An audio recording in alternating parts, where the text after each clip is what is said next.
కి స్వాగతం. నూతన ప్రభుత్వం ఎన్డీఏ నాయకత్వంలో తెలుగుదేశం పార్టీ జాతీయ అధ్యక్షుడు శ్రీ నారా చంద్రబాబు నాయుడు గారు ముఖ్యమంత్రిగా మంత్రివర్గం ప్రభుత్వం ఏర్పడిన తర్వాత తొలి 100 రోజుల్లో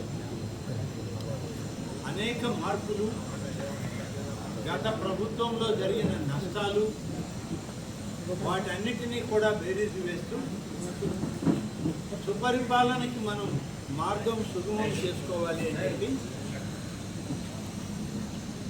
ముఖ్యమంత్రిగా చంద్రబాబు నాయుడు గారు, ఉప ముఖ్యమంత్రిగా శ్రీ పవన్ కళ్యాణ్ గారు, అలాగే బీజేపీ నాయకత్వం, రాష్ట్ర మంత్రివర్గం అంతా కూడా కలిపి అధికార యంత్రాంగాన్ని సమన్వయం చేసుకుంటూ వారి యొక్క బాధ్యతల్ని సమీక్షిస్తూ ముందడుగు వేస్తూ పోతుంది.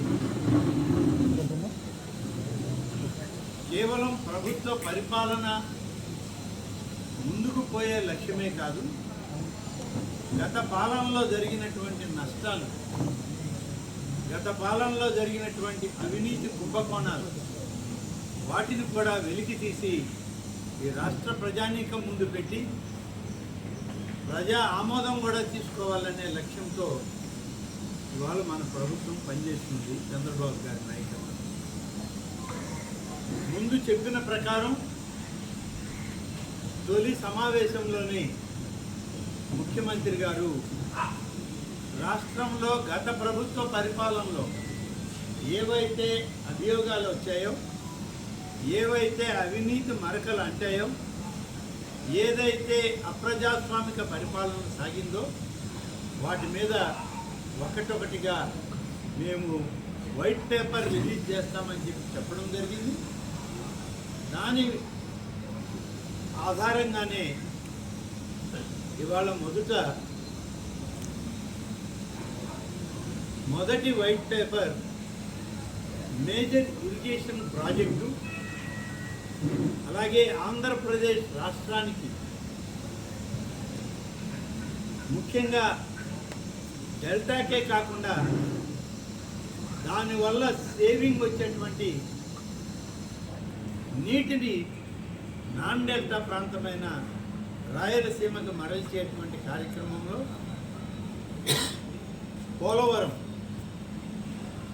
పోలవరం ప్రాజెక్టు ఎక్కడ తప్పు జరిగింది, ఎందుకు దీన్ని నిర్లక్ష్యం చేశారు, ఇప్పుడు దాని భారం ఎంత పడింది అనేటువంటి దానిలో మొదటి వైట్ పేపర్ ఆన్ పోలవరం ప్రాజెక్టుని విడుదల చేయడం జరిగింది. లాభ నష్టాలన్నీ కూడా స్వయంగా ముఖ్యమంత్రి గారే రాష్ట్ర ప్రజానీకం ముందు మీడియా సమావేశంలో చెప్పడం జరిగింది. అలాగే దానివల్ల రాయలసీమ ప్రజలకి, ముఖ్యంగా నెల్లూరు, ప్రకాశం జిల్లాల రైతాంగం ఏ విధంగా నష్టపోతుందో ఈ నీటి ఎద్దడి వల్ల అనేటువంటిది, మనం పోలవరం ప్రాజెక్టు రాకపోతే ఎంత నష్టపోతామో కూడా మనం అధ్యయనం చేసి మీ ముందు పెట్టాం. ఇక రెండవది, రాజధాని లేని రాష్ట్రం. బహుశా ప్రపంచంలో ఏ దేశం, ఏ రాష్ట్రం కూడా రాజధాని లేకుండా ఉండదు. అటువంటి రాజధాని లేని రాష్ట్రంగా 5 సంవత్సరాల కాలం కనీసం సెక్రటరేట్కి పోతే పొరపాటున ఏమన్నా మీడియా ఎక్కడైనా రాజధాని సెక్రటరేట్కి వచ్చారు ముఖ్యమంత్రి అంటారని ఆ మాట కూడా రానివ్వకుండా చేసుకోవడానికి నాటి ముఖ్యమంత్రిగా ఉన్న జగన్మోహన్ రెడ్డి సెక్రటరేటే మానేశారు. సెక్రటరేట్ అనేది ఉంది అనేదే మర్చిపోయారు. ఆయనే మర్చిపోయాక ఆయన మంత్రివర్గ సహచరులు సెక్రటరేట్కి వచ్చేటువంటి అవకాశమే లేదు. అలాగే అధికారులు ఎక్కడికక్కడ హెచ్ఓడి ఆఫీసులు విజయవాడలోనో, గుంటూరులోనో, మంగళగిరిలోనో పెట్టుకొని సెక్రటరేట్ అనేటువంటి దాన్ని, సచివాలయాన్ని నిర్లక్ష్యం చేసి తమ పరిపాలనని డైరెక్టరేట్లలో, కమిషనరేట్లలో సాగించినటువంటి గత ప్రభుత్వ పరిపాలన మొదలుపెట్టి 10%, 15%, 20%లో నిలిచిపోయిన పనులన్నింటినీ కూడా అలాగరాల్లో రాజధానిని తీసుకొచ్చినటువంటి వైనాన్ని అమరావతి వైట్ పేపర్ అని చెప్పి ముఖ్యమంత్రి గారు మీడియా సమక్షంలో దాన్ని విడుదల చేయడం జరిగింది.